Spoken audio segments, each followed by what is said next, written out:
What's up, guys? It's Flying Squirrel.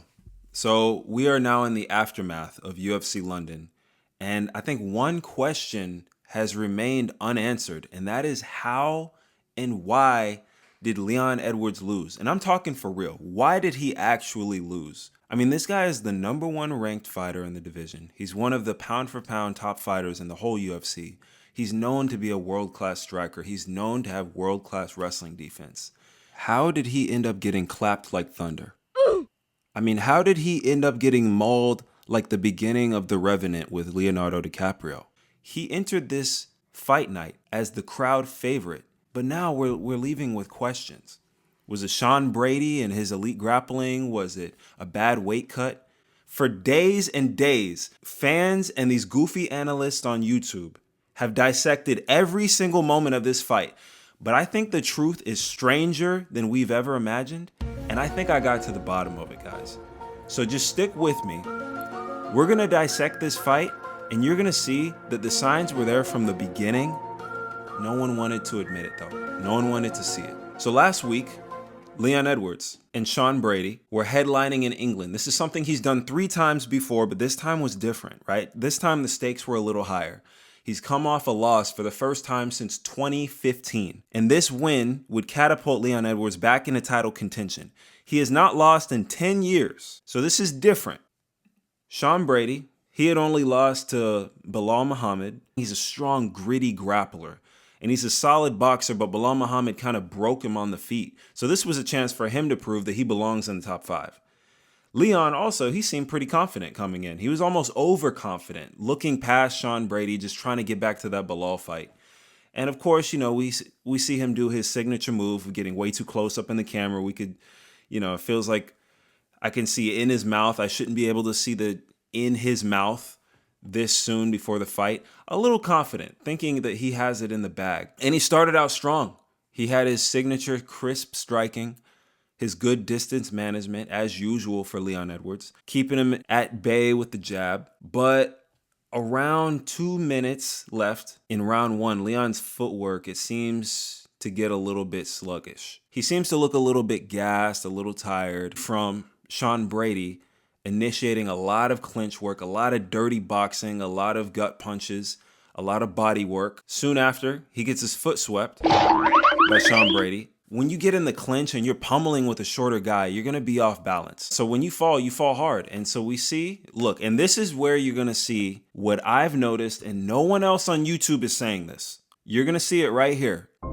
As he falls, as he slips on that banana peel, loses his balance, he falls, and you get to see it right there. Do you see it? If you don't see it right here, then we're going to go back a few fights, okay? Here he is fighting Nate Diaz. Here he is in the first Kamaru Usman fight. Second Kamaru Usman fight. Belal Muhammad fight. Do you see it now? We are talking about one of the most severe cases of male pattern baldness in the world of sports. This has been progressing for years. The signs were there all along. And here he is showing up to fight Sean Brady. Now let's talk a little bit about male pattern baldness. Male pattern baldness, also known as androgenetic alopecia, shout out to Jada Pinkett Smith. Keep my wife's name out your Common form of hair loss in men, characterized by a receding hairline and thinning hair on the crown of the head. Crown of the head, that's what you can see right here. See, it's starting to thin. Now the thing is, it's hereditary. They're saying it's hereditary, often forming an M shape. We can see that M shape over here, and I actually have a diagram. We see the M shape right here. It's more of a W because he's upside down, because he got flipped upside down by Sean Brady, the same way he got flipped upside down by Belal Muhammad. Let's continue. Studies show that it can be accelerated due to stress, lack of sleep, vitamin deficiency, smoking, and drinking.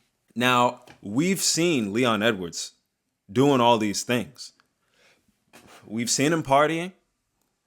I've never seen anyone party more than Leon Edwards. He's over here. He's partying with Shaq. I think isn't partying with Shaq. That's got to be a fire hazard, right? Shaq falls down in front of a door. What are you gonna do? You gonna move him? Who's gonna move Shaq? If he falls down, he faints, passes out in front of the door. What's gonna happen, bro? Most of this partying, we see it's after he wins the belt, right? That's after you always see him in the club, smoking cigars, eating pizza. But exactly how locked in is he during the season? If he's partying like this, we know, like John Jones, he asked for 6 months for his next fight, meaning he's not in shape right now. He's not remotely in shape. Leon Edwards likes a long layoff between his fights too. Is he partying? Is he drinking and smoking and getting way out of shape and then getting way back into shape? Is that why he needs these long layoffs? And is that contributing to the island growing on the crown of his head? See, none of these other people are telling you this. None of these, Chael Sonnen, Ariel Helwani, hey guys, he's not telling you this, okay? It can also be due to stress. Now, if we were to look at the top welterweights in the welterweight division, I think Leon Edwards is the most stressed out guy. I think he probably battles with anxiety. Not just because, oh, you know, my life is hard. Oh, I got a hard life yet. No, I don't think it's because he has a hard life. I think the Kamaru Usman loss really kickstarted his anxiety and his stress. To have a Nigerian angry at you is a really stressful situation. Hey, I want you to come and see you in the octagon. Come here. Can you imagine the stress Leon Edwards was under, knowing that he just fluked a win over a guy who was bullying him all fight? He fluked a win over one of the greatest welterweights of all time. And now you come and you fight like a woman. You need to. How can you resist me? My enemies have prayed for my downfall.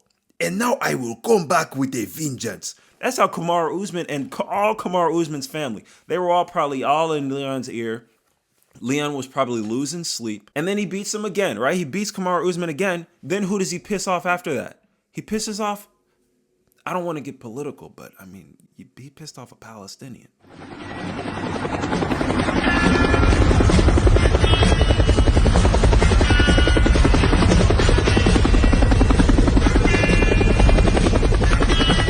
Respectfully, having a Palestinian angry with you is pretty stressful too.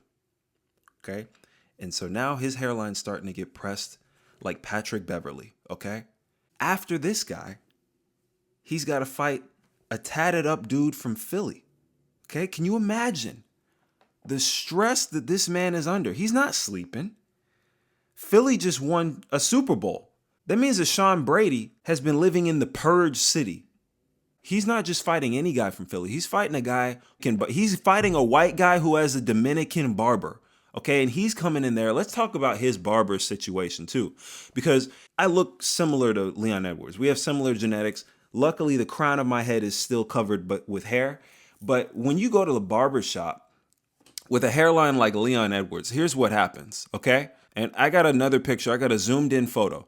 So what the barber is going to try to do is he's going to make an invisible line right here, and he's going to pretend like your hairline is right there, when really your hairline is rolled back like Aladdin's magic carpet.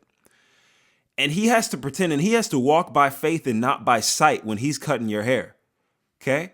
When he's going over this, he's having to walk by faith. Faith is being sure of things hoped for and being confident in things not seen. Okay, so when he's putting the clippers over this bare skin on the top of the head, he's pretending like it's there. Now, this is a stressful situation for the barber and also for Leon Edwards, okay? Because I'll go in here, I hope that when I go in the barber, he can fix my hairline.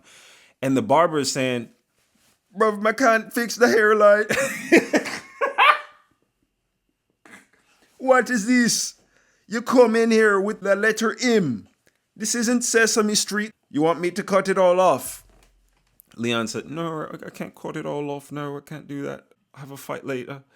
Leon is looking in the mirror every single day, and his hairline is reaching back like it's about to throw a punch. And now, on top of that, he's prepping to fight a Palestinian with a grudge, a Nigerian with a grudge, a Philly dude with a good football team, and he probably is partying with Shaq and KSI or something. KSI, speaking of hairlines, look at this angle right here. The hairline is reaching all the way back. Dude, the hairline has more recoil than a 50 caliber rifle. Okay? Now let's talk about vitamin deficiency. We know he's not getting his vitamin D in London. Okay? You're vitamin D deficient, take an inch, whatever y'all say, centimeters in London. Take that 2 centimeters off that hairline. Peel it back. Hairline is basically on clearance. It's just roll back, roll back, roll back. Okay? And then you see what he's eating. How many vitamins are in beans on toast? Roll it back another couple centimeters. What else? He looks like he's probably dehydrated. The island on his head is growing like the size of the ozone layer. Okay? And I don't want to hear any complaints in the comments about, wow, man, I thought this was going to be, you don't know anything about MMA. This is real MMA. This is real MMA journalism right here that I'm doing, okay? No one else cares enough to go into the details like what Flying Squirrel is going into right now. Before the Kamaru Usman fight, he was right here. He was at a 3. Now he's at a 3 vertex. By the time he's fighting Sean Brady, he's at a 4, okay? People are talking about his retirement. We're talking about the wrong thing. We're addressing we're fighting. You are climbing up the wrong tree. Instead of retirement, he needs to retire the hairline. But I understand, man, that's hard. It's hard to retire the hairline. Sometimes he gets a good haircut. Let me try to find a picture. Sometimes his waves are, man, that's bad, huh? Sometimes his waves look good. And sometimes if you have just one side of your head, I know you've seen a black guy like this. One side of his head is nice and crispy and the waves are perfect. And then the rest of it is balding and it's fading away. It's fading away like Prince of Persia, the sands of time, like an hourglass. But you just want to hang on to it because you're like, 80% of my hair looks immaculate. I just got this vacancy. Bro has vacant apartments on 3 spots in his head. And so the real thing that he needs to do is go bald. I don't think he needs to retire. I think he needs to go bald. Once you go bald, you got to go wild. Hey? Think about all the bald champs that we've talked about on this channel. Alex Volkanovski, Alex Pereira, Kamaru Usman. He's about to join a fraternity of elite fighters. Dude, look at that. Who does number 7 remind you of? Randy Couture? Huh? This is what Leon Edwards needs to focus on in the twilight of his career. Okay, because right now he has the hairline and the vitamin deficiency of a 58-year-old man. But he's 33. I think this is a serious thing that he needs to address with his camp, with his coach. I think the only thing bullying him is his sleep schedule. We need to, I'm going to write this down for you. Your sleep schedule, okay? Come on, don't make him bully you, Leon. Sleep, vitamins. You're going to need your B3, your B12 complex, okay? You can get that at your local, whatever y'all have in the UK. Get some vegetables, fruits, vegetables, okay? And you know what? Mario Rios is probably going to come in here and say, how can he have a physique like that if he's not eating? Hey, just because you're skinny doesn't mean your back is not big enough. You are starving. You have a deficiency of nutrients. So what we're going to do, we're going to get you on 8 hours of sleep. We're going to get you on your B12 vitamins. That's blueberries, blackberries. We're going to get you on salmon, omega-3s. You need the omega-3s. Okay, that's going to help also. Now also, see, y'all thought I didn't do any research. Here, I'm going to tell y'all. So according to the American Academy of Dermatology Association, topical minoxidil, widely available at stores, this is the most commonly used treatment for male pattern hair loss. Okay, so what you're going to do, you're going to apply it to your scalp. Leon Edwards, I know I've hated on you in the past, but I want to help you out this time. Okay? We're getting blueberries, we're getting salmon, we're getting D3, supplementation of D3 vitamins. Okay? With the cloudy London skies. Also, we're going to need for you to get 8 hours of sleep. If we didn't talk about that, you're going to need to drink 1 gallon or 2 gallons a day. I think with this, we're going to also need to get your leafy greens, and you need to stop talking to the girls of the club, Because if we know anything, the women at the club are going to add more stress than Kamaru Usman, Bilal Muhammad, and Sean Brady combined. Thank you guys for watching this. Let me know what you think. Do you think I was on point? Do you think I'm correct in my investigation, in my analysis of why Leon Edwards lost this fight? I think it was there in front of our eyes this whole time.